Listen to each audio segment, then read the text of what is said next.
Hi friends, welcome to my channel. ఇక ముహూర్త సమయానికి కేదార్ దాత్రి మెడలో సంతోషంగా తాళి కడతారు. ఇక ఆ పెళ్లి తంతుని చక్కగా పూర్తి చేసుకుంటారు దాత్రి కేదార్లు. ఇక మరోవైపు జేడీ ఆఫీస్ అంతా ధ్వంసం చేసి అక్కడున్న స్టాఫ్ని అంతా కొట్టి మీనన్ యువరాజ్ దగ్గరికి చేరుతాడు. ఇక యువరాజ్ మీనన్ని గట్టిగా పట్టుకుంటాడు, వాటేసుకుంటాడు. నా కోసం వచ్చావా బాయ్ అని యువరాజ్ అంటుండగా ఆ జేడీ ఎక్కడ, జేడీని చంపే వరకు నేను ఊరుకోను యువరాజ్ అని అంటూ యువరాజ్ని అక్కడి నుండి తీసుకెళ్ళిపోతాడు మీనన్. ఇక పెళ్లి తంతు అంతా పూర్తయ్యాక ఇక స్టేషన్కి వస్తారు జేడీ కేడీ. ఇక అప్పటికే సాధు సార్ కూడా స్టేషన్కి వచ్చేస్తారు. ఇక జేడీతో ఇలా చెప్తూ ఉంటాడు, సాధు సార్, మీనన్ మనల్ని దొంగ తీసి మన స్టాఫ్ అందరినీ కొట్టి ఇక మన ఆఫీస్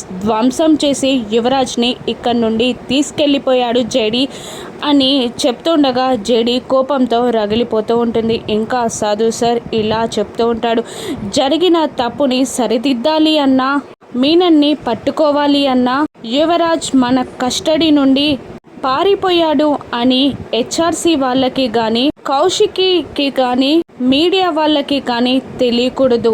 ఆ యువరాజ్ని మళ్ళీ మన కస్టడీలోకి తీసుకోవాలి జేడీ అని సాధు సార్ అంటూ ఉంటాడు. ఇక ఈ తప్పుని నేను సరిదిద్దుతాను సార్. యువరాజ్ని ఆ మీనన్ ఏ కోటలో బంధించినా కూడా, ఎంతమందిని కాపలా పెట్టినా కూడా వాళ్ళందరికీ చెక్ పెట్టి యువరాజ్ని నేను తీసుకొస్తాను సార్ అని సాధు సార్తో చెప్తూ ఉంటుంది జేడీ.